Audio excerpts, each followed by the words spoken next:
Someone in the crowd could be the one you need to know. It's been a while. Yes, it has, because nothing comes out in January that we want to see. Yeah, the thing is, hey, how's it been? How's your New Year's? Ours was just fine. We went on a nice long vacation. We put out a few videos on the main channel, all that kind of cool stuff. We have been watching a monster slowly but surely destroy slowly but surely destroy the country as well as his own credibility. But anyway, that's not what we're talking about today. Today we're talking about a children's movie because we are adults, damn it. We are almost 24 years old. Can you believe that? We're almost 24. Yeah, so anyway, today we're going to see the Lego Batman movie, and not 50 Shades of Stupid Grey. Or John Wick Chapter 2, even though we just watched John Wick 1, and it was pretty freaking good, but we were going to see this one first. And we have... So, let's talk about the actual movie. The reason this movie exists is because the Lego movie was so awesome. We made a StillerBros at the movies back for the Lego movie years ago, but unfortunately that was back when we had a slightly less efficient way of making episodes, so that episode's kind of lost to time. And the cloud and everything, it doesn't exist. Any footage of that episode doesn't exist anymore. But essentially our thoughts on the Lego movie were, it is awesome. Everything is awesome about that movie. And especially Will Arnett's Batman version of Batman. And now we have his own movie. It's amazing that Legos is Warner Brothers' first push into a cinematic universe. Not only that, it's a better push into a cinematic universe than some other cinematic universe controversial topic that we won't be getting into. But Lego is doing quite well. I mean, they have the original Lego movie, which is still a beloved movie amongst most circles. We have Lego Batman, which is doing incredibly well. Amongst fans of the original and obviously fans of Batman.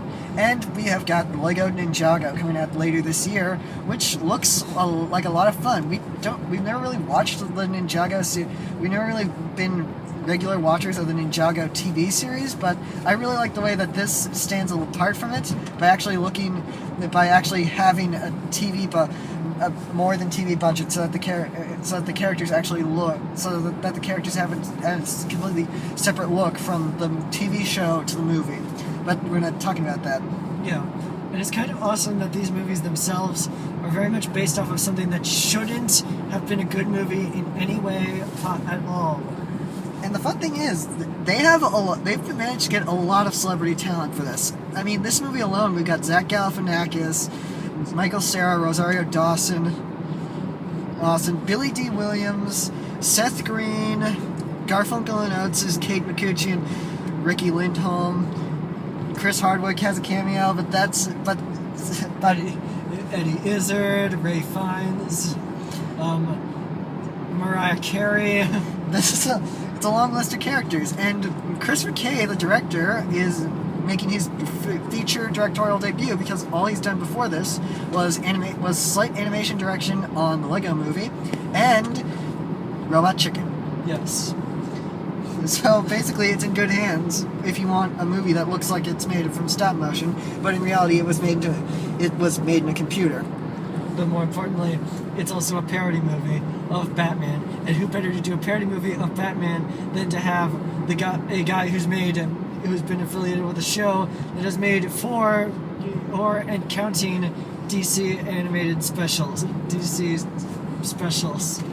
But anyway, guys, I think that's enough of talking because we are kind of burning up a lot of travel time here, so we will see you after the jump. Right.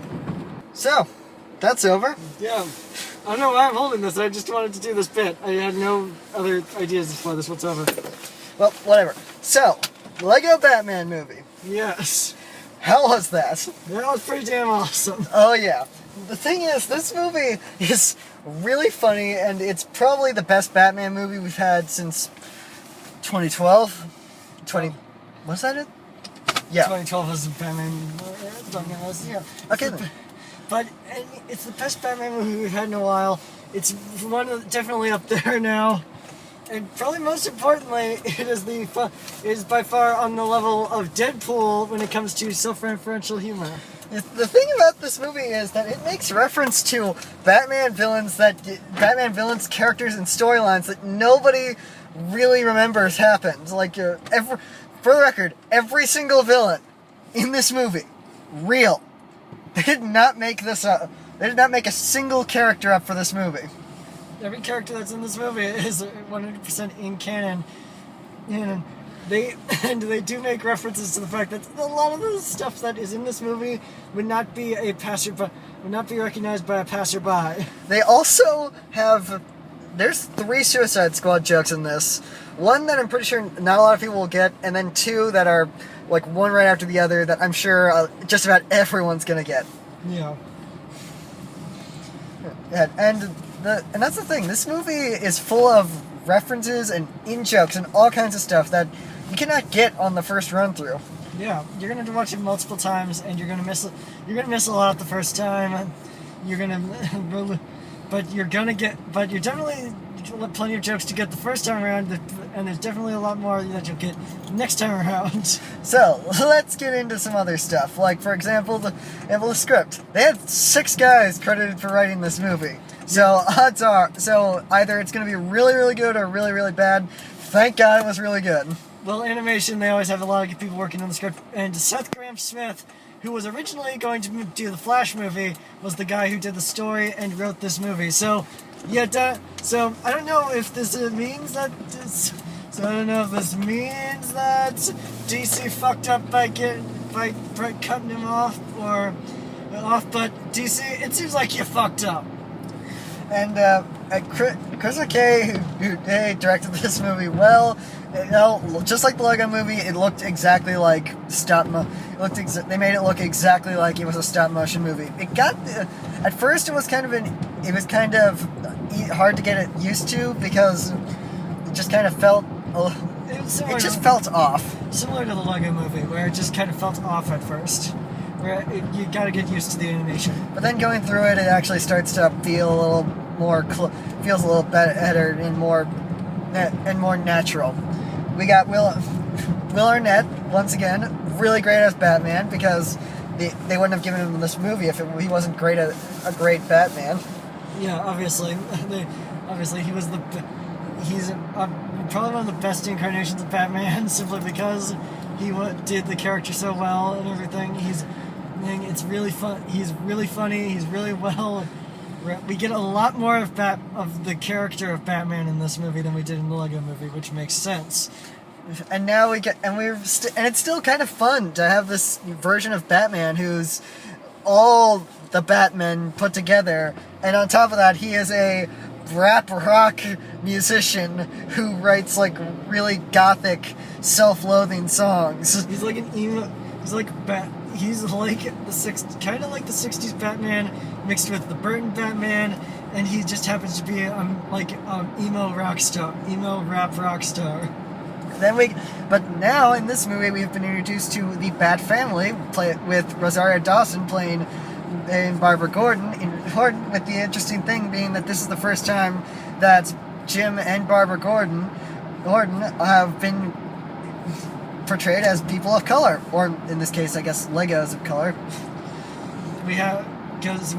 And Rosario Dawson's a bit not new to the DC animated stuff. She's not new to superhero stuff, period. Because she was the connecting force in the Netflix canon that is of Marvel, and she's done a couple DC animated movies. Then we got Ray Fiennes as Alfred, and I think he also plays Voldemort. I'm not sure. No, Eddie Izzard plays Voldemort. Kind of weird, but all right. We just spoiled part of a bit of the movie. Whatever.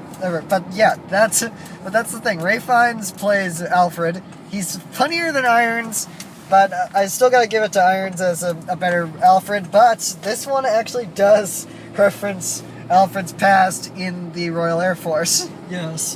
Which is weird because they said that's what they were gonna do with Batman v Superman.